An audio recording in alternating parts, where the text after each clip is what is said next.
Got this man around here chasing white women the entire show. Now it's Bruh, nah, hold on. I know this video isn't here to slander Tucker, but that nigga was weird. That nigga was, I remember that episode, wrote a clip. The ghost imposed hookup.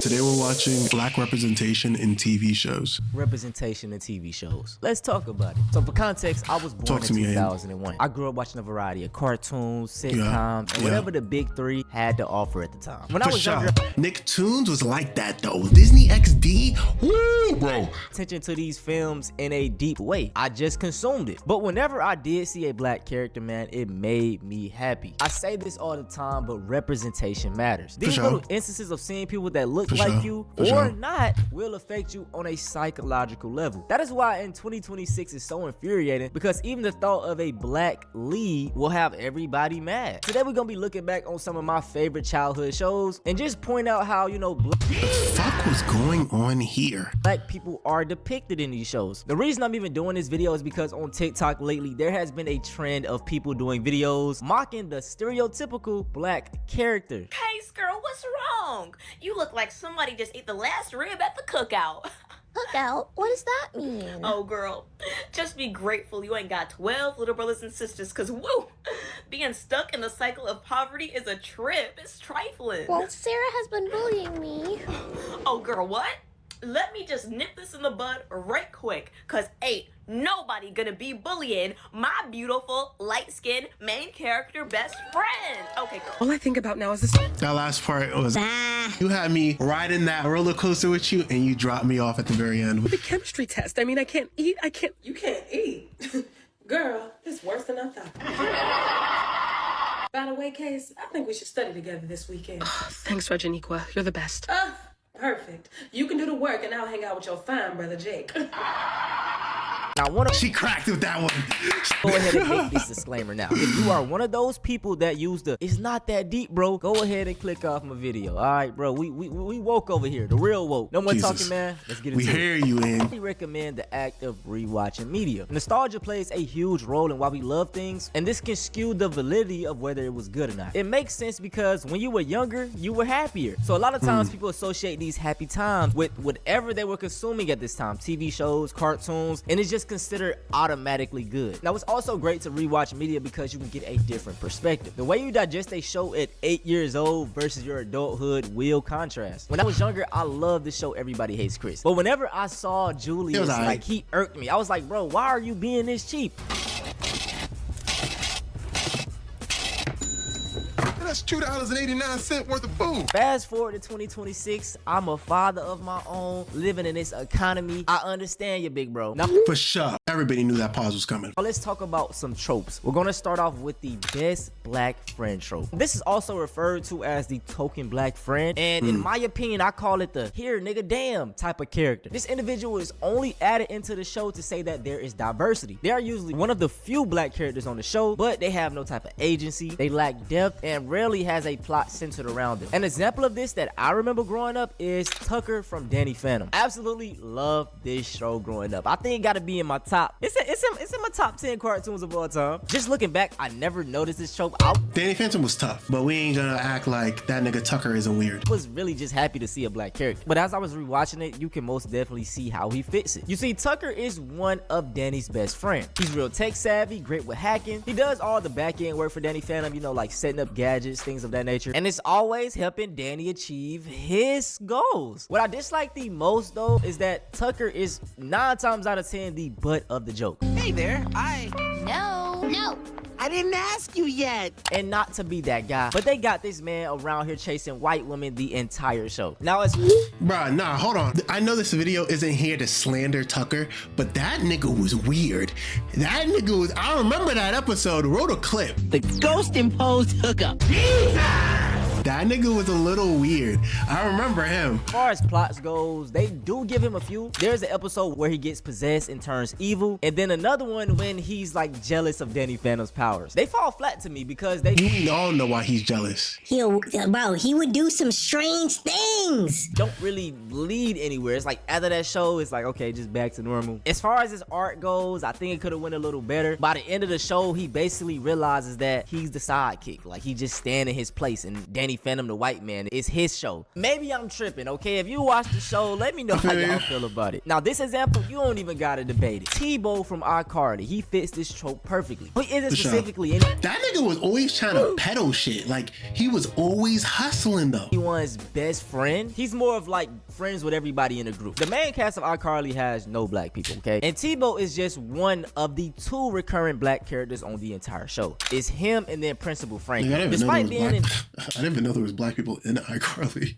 25 of the 97 episodes, there is no depth to Tebow at all. All we know about him is that his real name is Terrence. He's the manager or owner of the Groovy Smoothie. Like, we never get a definite answer. And I want to say he's Jamaican. I think they hinted at it, but didn't necessarily say it. But just because he's a black man with dreads don't mean he's Jamaican. So I don't, we still don't know that. But in short, we know so little about him because he is strictly used for comedic relief. He's loud, funny, over-exaggerated, and he got this gimmick of like putting different foods on a stick. Nigga. For sure. How the hell you do that? He's a very loved character, so it's just disappointing that we couldn't get more from him. Maybe learn a little bit about his backstory, how he got into the smoothie business, etc. Right? They did my boy dirty, man, and this is a common theme that you will see in Dan Schneider films.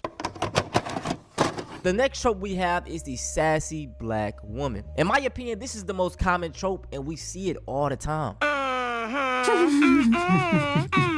The Willie T. Ribs racer cheerleaders are about perfection, hard work, sweat, tears. This is where black women is written as loud, having a lot of attitude, overprotective of their main white lead, and in the name, sassy. They also love doing that hand on the hip, finger wag. Yo, Family Guy did a pretty good trope about this. Y'all know what I'm talking about. A great example of this trope that I remember is Ivy from Good Luck Charlie. You could also debate that she fits the best black friend trope as well. Now in the show, it's starring Teddy, and Teddy has a best friend named Ivy. She's extremely loyal, always gives great advice, and will do pretty much anything to ensure that Teddy achieves her goals. Once again, she is one of the few black characters on the cast, so you see the common theme here. And let me know if I'm tripping. If y'all ever watched the show, has there ever been a time where Teddy is at Ivy house, around her family? I don't think so. I may be going deep here, but like, did they do that on purpose? In my opinion, it perpetrates like the stereotype that black people, they don't come from stable homes, it's toxic, there's no father in the house, and that's not the case for all of us. Who's to say that a white kid from Nebraska watching this show is basically thinking what I just said? I can't co-sign that, big brother. My dad wasn't in the house, not to throw no fucking jokes around, but that ass, like, they kind of on the money. Why they not at Ivy house? Like, it would have been cool to have a few scenes where they in Ivy's bedroom. She's always just coming to Teddy's house. Despite all this, man, Ivy was a very loved character. Like, if you go online, TikTok, YouTube, people have multiple compilations of them just being together, and a lot of people say that they are the best friend duo on Disney Channel ever. I just feel like with her being one of the few black characters on the cast, black women at that, they could have drawn her a little better, made her less stereotypical. I'm so tired of seeing the same archetype of women, bro. Like, can we get like a girly girl, a goth black girl? Like,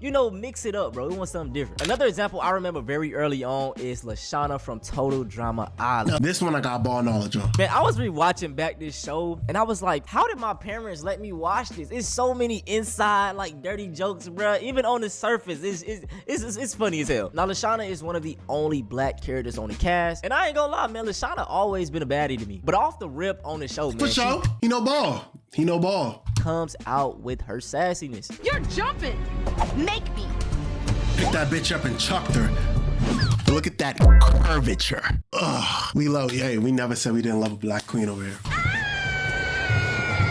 She's loud, very outspoken, and take no type of shit from nobody. Now, aside from the sassiness, she doesn't really fit everything associated with this trope. For example, most black women that fit this are never seen as vulnerable. They're always just strong. Lashana does have moments when she's being soft. She's expressing that she maybe have been wrong in a situation, shouldn't have came off this way. So you see that in the show. They even give her a love interest. And what you'll notice with this trope is that most of the time they try to make the character less desirable to a societal standard. So they'll make them darker, heavier. And when they do this, this, the characters never have a love interest, so it was different here. But I don't know how Dr. Umar, you know, gonna feel about this interracial couple right here. Now, a character that fits all the boxes and isn't up for debate that fits this trope is Andre's grandmother from Victorious. This is another Dan Schneider show, and like I said, you will. Okay, you know what? I actually have ball knowledge on Victorious too. Dan Schneider was tripping. See the pattern when he writes black characters. She's loud, aggressive, and her role is very similar to Tebow, like, you know, pop in, say something funny, and get up out of here. I know it's just jokes and all, but as one of the only black women on the cast, this is how y'all portray her. And just even bringing back up Lashana, you could kind of see how stuff balances out with her. But with Andre's grandmother, it's just straight up character. Now, this trope even represents little girls, you know, little black girls in shows. A recent example of this is Erica Sinclair. She's sassy, real snappy with those replies, no type of fear at all, and will stand on business. The thing that balances her out though is that, you know, she is a nerd and she is very smart. They let you know that in the show, but I never see that vulnerability. I never with her. think that show a day in my life. I don't know what he's talking about. She's never like soft. They don't give her enough screen time to even show that. And just to give Stranger Things a little bit of grace, it could even be her just being bratty, you know, because she mainly like standing up to adults telling you I ain't no little kid, like I can, that's kind of the vibe I get. Let me know how y'all feel about that. And lastly, this trope doesn't just stand for black women, it stands for animals voiced by black women. You better stop poisoning my baby's head. Just what do you think you're... Flapjack.